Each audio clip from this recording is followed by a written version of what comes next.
The mule had collapsed just before dawn. Its heavy body groaned in the dust, steam rising off its flanks like a dying spirit releasing itself into the frigid morning air.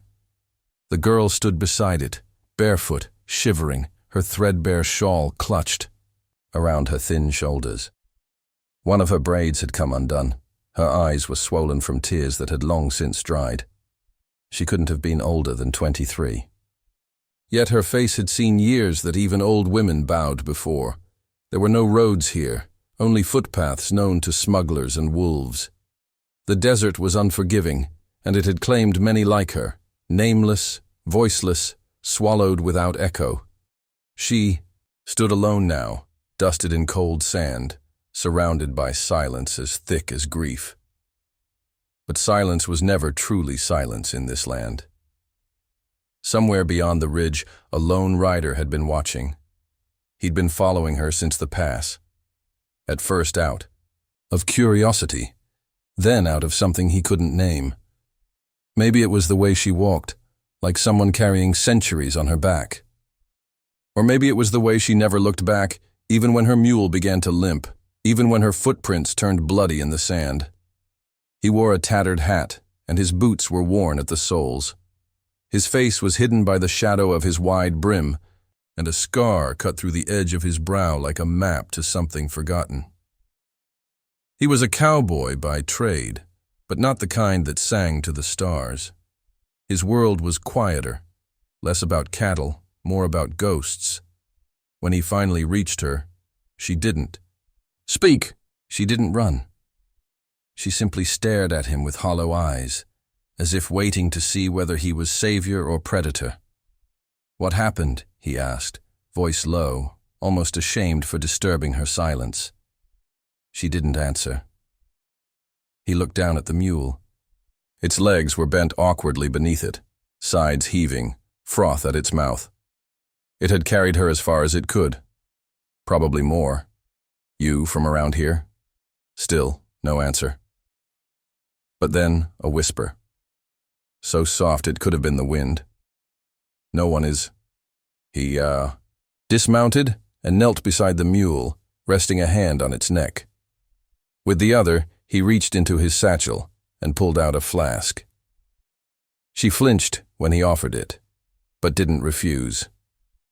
Her lips touched the metal, and she drank like someone who hadn't tasted water in days. "What's your name?" he asked again. Her eyes flicked toward the east. She said a name like it was a sin to speak it. "Roya." He nodded. It sounded tribal. Mountain tongue, maybe. Roya. A name that meant dream in some old dialect, though nothing about her. Looked like a dream now. "And you?" He hesitated. "Call me Jesse." She looked at him for a long time then. Not like a woman weighing a man, but like a woman wondering if the world had finally turned its back for good, or if maybe, just maybe, it had sent one last sign of mercy. "Why are you here?" she asked suddenly, as if waking from a spell. Jesse looked out over the land. "Same as you, I reckon. Running from something. Or maybe running towards something and just not knowing what." She lowered her gaze. "There's nowhere left for me." He didn't press. Not yet. The desert was a quiet place, and it taught patience. She would speak in time, or never. Either way, the dust didn't care. That night he made a fire and she curled into the shadows like a stray pup. Jesse cooked something, dried meat and beans, and handed her a tin plate. She ate, but barely. She didn't thank him. She didn't need to. He understood. In a land where kindness could be a trap, gratitude was too costly. When sleep came, she curled near. The fallen mule, its body had cooled. It was gone, and as the stars blinked overhead, Jesse kept watch. Back in the nearest village, 2 days' ride away, people had already begun whispering. They said the daughter of Wally the stonemason had vanished 3 nights ago. That she was last seen running into the dunes after slapping her brother across the face. that her father had collapsed in grief, that a man in a black turban had ridden in that same night, asking questions with a knife instead of his tongue. They said she'd brought shame upon the household, that she had been promised to a widower from the next valley, a man with 4 children and a temper like a broken plough, that she had refused, spit in the face of tradition, and run away. They said she was cursed. They said whoever helped her would burn. By morning, Jessie found her sitting alone, legs drawn to her chest, the mule's saddlebag clutched in her lap. "You can't stay here," he said gently. "I know." "You got family anywhere?" She shook her head. "They've all either buried me or sold me." A beat of silence passed. "There's a place I know," Jessie said. "Small town. Not much, but they got womenfolk who'll take you in. Church. Ladies mostly. Don't ask too many questions." "I don't need their pity," he nodded. "Good. They ain't giving it. Just hands and shelter. The rest you earn." She hesitated, then stood. "All right," she whispered. "I'll ride. With you." They buried the mule before leaving. He gave her his blanket and made her sit on his horse while he walked beside it. For miles, neither spoke. But something shifted in the air between them. Not warmth, not trust, but something ancient, like 2 wounded animals recognizing each other's scars. But as they crested the final hill, nearing the outskirts of the town Jessie had spoken of, a shot rang out. His horse reared. Roya screamed. Jessie pulled her down just in time as another bullet zipped past. Dust exploded near their feet. In the distance, riders. 3 of them, dressed in black. One held a whip, another a rope. The man in the center, his face covered, called out, "You can ride with the dead girl, or come back and save what little face your blood has left." Roya turned white. Jessie stepped in front of her, gun drawn, teeth clenched, but it was the look in her eyes that told the truth. She knew them. She knew exactly who they were. The wind caught Jessie's coat as he stepped forward, his shadow stretching long across the desert floor like a vow etched in dust. The riders halted 20 paces away, their horses stamping nervously, sensing the tension hanging like a storm cloud. Roya didn't move. She clutched the reins of Jessie's horse, but her eyes were locked on the man in the middle, the one whose voice had struck like a whip through her memory. She whispered his name without sound. Zakir, her cousin. Her jailer. Her tormentor. It was Zakir who had spoken for her hand in marriage when her father grew sick, claiming tribal right over her like cattle. It was Zakir who had dragged her by the hair when she refused to bow. It was Zakir who had sworn he'd find her, even if she ran to the edge of the world. Now he had. And beside him rode 2 more men, her uncle Farid, and a younger one she barely recognized. All carried weapons. All wore their shame like armor. Jessie stood between them and her like a wall built by something older than law. "You lost, boys?" Jessie's voice was calm. Too calm, Zakir snorted. "This doesn't concern you, white man." Jessie smiled, but it wasn't friendly. "That girl's with me now. If you've got a claim, speak it like a man, or ride off before you break something you can't fix." Farid raised his rifle. She ran from her blood. "There's no court on this land that protects a dishonorable girl." Jessie cocked his head. "Then it's a good thing I ain't no court." Roya stepped forward, trembling. "Please. They won't leave. Not unless—" I said, "Stay behind." "Me!" Jessie growled, his eyes never leaving Zakir, but Zakir had already dismounted. His boots hit the sand with a thud. He removed his face covering. He wasn't much older than Jessie, but his eyes were hard with years of rotting power. "You think you can save her?" Zakir sneered. "She's my cousin, my promised. Her blood is my blood." "She's not yours," Jessie said. "Not by blood, not by bond, not by God." Zakir drew a knife. Jessie raised his pistol, cocked it. For 1 second the wind froze. Then Roya did something no one expected. She stepped between them, bare hands out. No weapon, no anger, just trembling courage. "Let him go," she said to Zakir. "Take me, and leave him out of this." Jesse's jaw tightened. "Don't you dare." "I'll end this," she whispered to him. "This is my fire to burn in." But Zakir laughed. "You think I came to make deals? You think your tears matter now?" He lunged. Jesse fired. The bullet hit sand. Zakir's knife cut across Jesse's arm as they collided, bodies crashing like bulls in the dirt. The horse reared. Roya screamed. The other men drew weapons, but Jesse kicked Zakir's feet out, sending him down. Then, a second gunshot. Jesse froze. Roya gasped. Farid's rifle barrel smoked. But he wasn't aiming at Jesse. He was staring wide-eyed at his own nephew. Zakir lay in the dirt, clutching his stomach. Blood soaked through his robe. "No!" Farid dropped the rifle, running to him. "Zakir, what have you done?" Zakir's mouth twisted with pain, rage, and disbelief. She shamed us." Farid looked at Jesse, then at Roya, and for the first time, his face cracked with something resembling sorrow. "She's cursed," he whispered. "Any man who stands near her will drown." Then they mounted, dragged Zakir's limp body across the saddle like dead cargo, and rode off into the smoke of dawn. Jesse sat on a stone, blood seeping from his arm.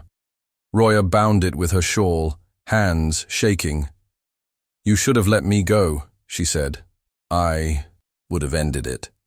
Jesse looked at her. "You're not a stone to be thrown between men." "I'm not anything," she replied bitterly. "Just a body with no roof, no name, no place to return to." "You're wrong," he said. "You're a woman who stood between a killer and a gun. That's something more than most men ever do." Tears welled in her eyes. "Do you think they'll come back?" Jesse stared into the distance. "No. Zakir won't ride again. And Farid, he's already seen too much blood." She looked down at her hands. "But the shame, the village, they won't forget." He reached into his coat, pulled out a thin chain. It held a silver medallion. "I know a place in the north, a ranch run by women like you. One of them gave me this, said if I ever found someone lost, I should take her there." Roya touched. "The medallion. What do they do there?" "Grow things, heal things, build things with their own hands. Even girls like me," he nodded. "Especially girls like you." They traveled for 3 days. She rode. He walked beside her. They crossed rivers that spoke in whispers, past mountains that held the silence of buried wives and vanished daughters. Along the way, Roya began to hum again. Just a little. And one night, she laughed. Just once. But it was enough. And Jesse, he watched her without watching. Not because she was beautiful, but because she had survived, and that in this world was rarer than beauty. But just as they reached the edge of the valley where the ranch lay beyond, Roya woke screaming. Night. Firelight. Jesse jolted upright, pistol in hand. Roya was gasping, eyes wide, skin pale. "It was him," she breathed. "Zakir. He wasn't dead. I saw him." "It was just a dream," Jesse said, pulling her close. "Just a memory." But deep down, he wasn't so sure. Because some men, some wounds, don't stay buried. By the time they reached the ridge that overlooked the valley, Roya's limbs trembled from exhaustion. But it wasn't just the climb that weakened her. Something deeper had begun to stir inside her. A tremor that reached past the bone. A storm, brewing where the heart pretends to forget. The ranch sat in a hollow between the mountains, a place the wind dared not enter. Fenced by old cedar, guarded by pine, it stood like a secret. A place not found on maps, passed only by whispers between women with scars hidden beneath veils and hearts sealed behind silence. Jesse had told her it was run by women, that no man could claim dominion there, not brother, not husband, not even blood. Still, Roya clutched the horse's reins tighter when they descended. At the gate, a woman stepped out. Mid-30s. Her hands were calloused but clean. Her hair was bound in a braid streaked with grey, and her eyes held the kind of peace that could only come after war. "You brought someone," she said, not as a question but as a truth. Jessie nodded. "She needs time, food, work, not pity." The woman looked Roya up and down, then turned and walked. Back inside. The gate creaked open. They followed her in. Inside the ranch there were 12 women, some young, some old, some with visible wounds, others with bruises that had long faded from skin but not from soul. They worked like bees, carrying pails, mending clothes, tending to goats and a half-acre garden. They did not ask Roya why she had come. They simply handed her a shawl, a clean one, and a bowl of warm lentils. And when she sat by the fire, they sat beside her, not close enough to smother, but not so far that she felt alone. That night, Jessie slept outside the fence under the stars, and for the first time in months, Roya did not dream of Zakir. Days passed, then weeks. Roya learned how to plant seeds, how to cut wood, how to fix a torn hem and boil herbs for coughs. She spoke little but smiled more. She did not speak of Jessie unless someone asked, and even then she only called him the one who walked beside the horse. He came every morning to chop wood, said the ranch needed kindling, said the trail was safest when watched from above. But Roya knew. He came because he couldn't leave her. Not fully. Not yet. One morning, as spring bled into summer, the head woman, Amara, called Roya into the root cellar where dried herbs hung like shadows from the ceiling. "You've healed well," Amara said, her voice calm as still water. "I've worked," Roya replied. "Work doesn't always heal, but silence does." Roya said nothing. Amara continued. "There's something you should know. Jessie hasn't told you." Roya stiffened. "What?" Amara poured tea. Her hands didn't shake. "Years ago, a young man came through here, wounded, quiet. He'd been with a gang, gun runners. Said he walked away after they killed a family in the hills. Said he couldn't sleep with the ghosts." Roya's fingers tightened around the cup. "You're saying Jessie was one of them?" "Not by choice," Amara replied. "But yes, he rode with them, until one night he shot the leader and left their gold behind. That's when he found us." "Why are you telling me this?" Amara looked Roya straight in the eye. "Because you need to know. Even the ones who save us have sins, and even the ones who hurt us may think they're doing right. We don't live in a world of clean hands, only hands that stop hurting." Roya turned away, but her thoughts screamed. That night, she didn't eat, didn't come to the fire. She sat alone by the fence, watching Jessie's silhouette on the hill. When he came down, she didn't stand. "You lied to me," she said, coldly. He didn't answer at first. Then, "I didn't lie. I just waited for the right time." "How many people have you killed?" He didn't blink. "Enough to hate myself, not enough to stop helping others." Her voice broke. "Was Zakir right? About men like you?" He stepped closer. "No. Men like him take what they want and call it justice. I gave up everything I had to earn 1 second of peace." Tears welled in her eyes. "Then why do I still feel like I'm drowning?" He crouched beside her. "Because healing isn't peace. It's pain in a softer coat." And then came the letter, delivered by a merchant who passed through the ranch. It bore a tribal seal, a stamp pressed in red wax. Roya held it with shaking hands. Her name scrawled across the front in a script she recognized immediately, her mother's writing. Jessie watched her from a distance as she read it beneath the apricot tree. The words were sparse, but each line felt like a dagger wrapped in silk. Your father is dying. He cries your name. He does not ask what you did, only if you are alive. Come home if you dare. But know that not all will forgive. Not all will forget.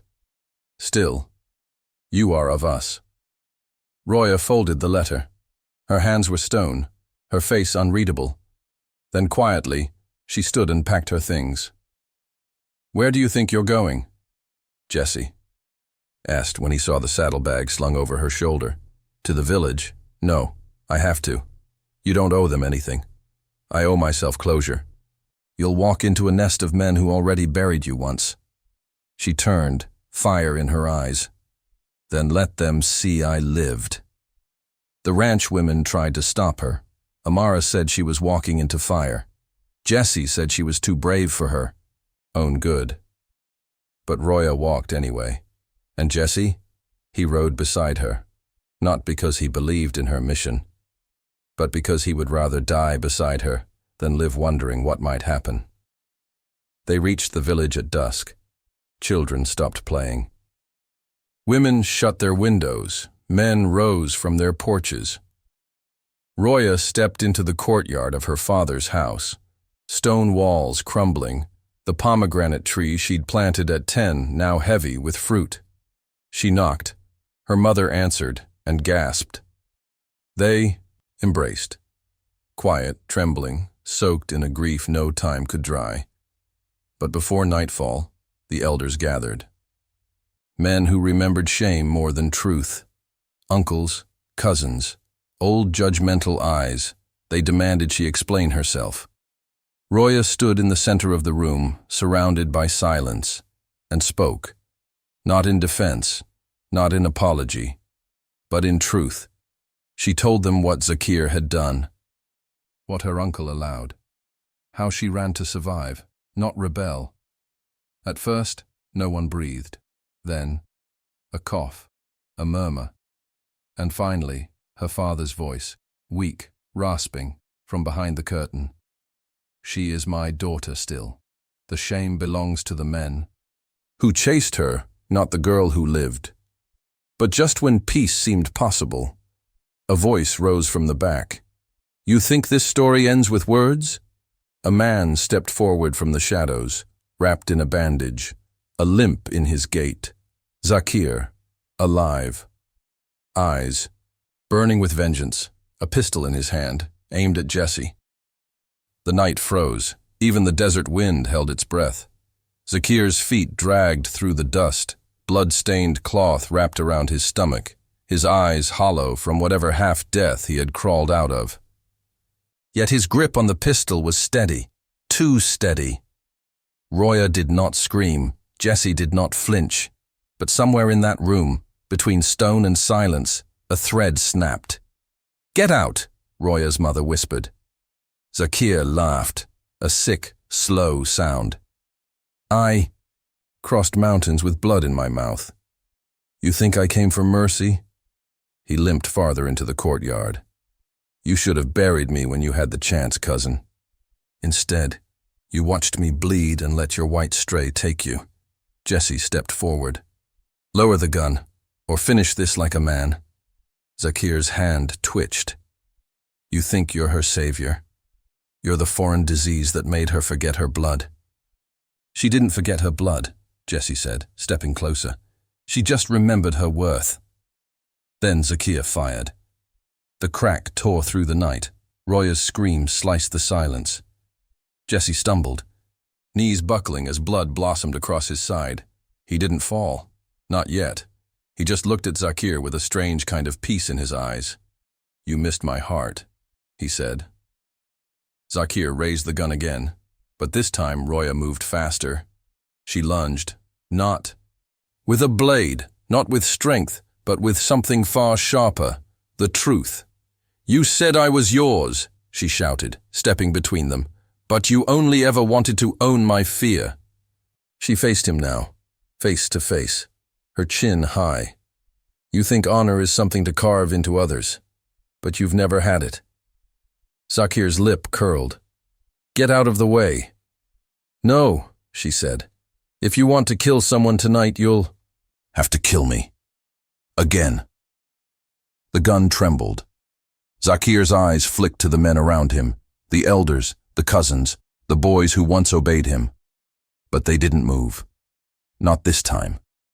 Because something in the way Roya stood, unarmed, unwavering, shifted, the earth beneath their feet.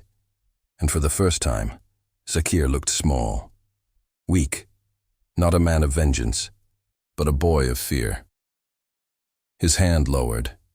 He dropped the gun, turned, and ran, like a shadow retreating before sunrise. Jesse collapsed, blood staining the dust. Roya caught him before he hit the ground. "Don't you dare," she cried. "Don't you." "Leave now." He smiled, though his lips were pale. "Reckon I've taken worse hits." "You're not allowed to die," she whispered. "Not now. Not after all this." He blinked slow. "If I do, at least I died seeing you free." She shook her head, eyes streaming. "No, you're not dying. You're coming back with me. You'll heal. I'll make sure." And she did. 3 weeks later, in the quiet room of the ranch house, Jesse lay in bed, bandages clean, color returning to his cheeks. Roya sat beside him, stringing beads into thread. "You've been quiet today," he said. "I've been thinking. Dangerous pastime," she smiled. "I've decided something." "Oh?" "I'm not going back to the village, even if they've changed." "I have." He nodded. "I want to stay," she said. "Here, with the women who gave me back my name, and with you, if you'll stay too." Jesse looked out the window. "I always knew I'd die young or stay lost." He turned back to her. "Then you came along, and somehow I ain't dead, and I ain't lost." That winter, Roya built a small classroom at the edge of the ranch. Made from wood, Jesse chopped, stone the women gathered, and cloth she stitched herself. She taught young girls how to write their names, and taught young boys that strength was not measured in fists. Jesse never rode far again, but he did teach one thing often: how to shoot only when you mean to protect, never to control. And the tree outside the classroom? It bore a carved message, written in both their hands. Kindness returns multiplied, and true strength is the heart that chooses mercy.